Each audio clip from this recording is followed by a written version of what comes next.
Hey, this is ASpengler, and today we have a vehicle build review. Last week I decided to build a tank, and so I had this Su-76 beforehand, and the T-70, which is the new vehicle, shares the same chassis. I decided, why not make the T-70? So that's what I ended up building. Thought it turned out pretty good, but before we go too far into the video, I did take time lapses of the whole building process, so we'll go ahead and watch those and then get right into the vehicle itself.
Okay, so after watching the time lapses, you could see there was some stuff missing at the end. When I was building the turret of the T-70, I was having a lot of troubles with how it looked. I didn't really like what it was like, so I did a lot of trial and error. So I spent quite a bit of time on the turret trying to tweak it and get it right. So I didn't include that on the time lapse just because I kept taking it apart and putting it back together.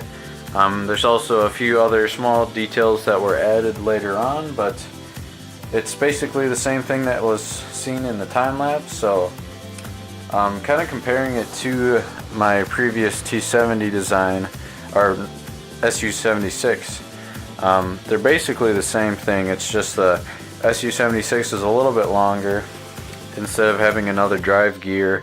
The T-70 has one of the road wheels that's on the other side, so it's slightly shorter, or not shorter, but not quite as long as the Su-76, but front slope's the same. Basically everything, I use basically all the same techniques. T-70 is different because it's got the exhaust engine area. I'm pretty sure the engine's still in the back, but it's got this big exhaust in the front, or front side. Still, they both have compartments on the side. Both kind of have the exhaust kind of curl up. Su-76 is obviously a lot more open because it was made to be open as a mobile artillery anti-tank piece. But so T-70 is a Soviet light tank. Pretty sure not super light war, but not late war, but not super early war either. But I'm pretty happy with how it turned out. It can basically full turret turn. Gets a little stuck on here, but it can manage. hatch opens in the front, so you can put a driver in there if you would like. There should be room in there. At least the guy fits on the SU-76. Fit here as well. One guy can go in the top.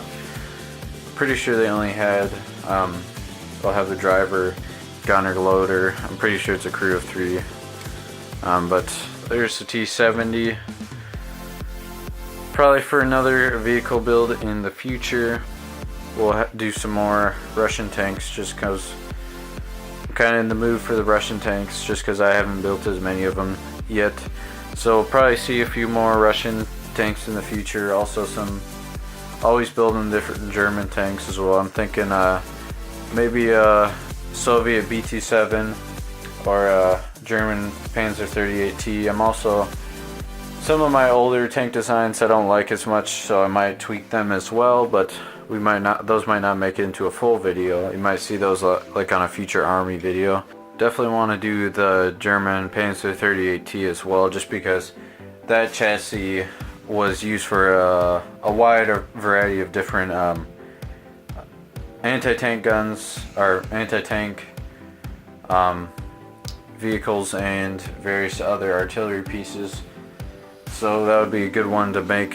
I'm kind of starting to go off that I want to do like the base models that have a good base chassis that had lots of variants, just so I could start it off well, kind of like this one. I like how this one started off, and then I could easily just copy it to make it the variant. So I thought this turned out really well, and I kind of want to do more of these chassis variants in the future. So that's gonna be it for this video. I guess hope you enjoyed the video. If you like what you saw, please like, comment, subscribe. Thank you guys for watching, and I hope to see you guys in the next video.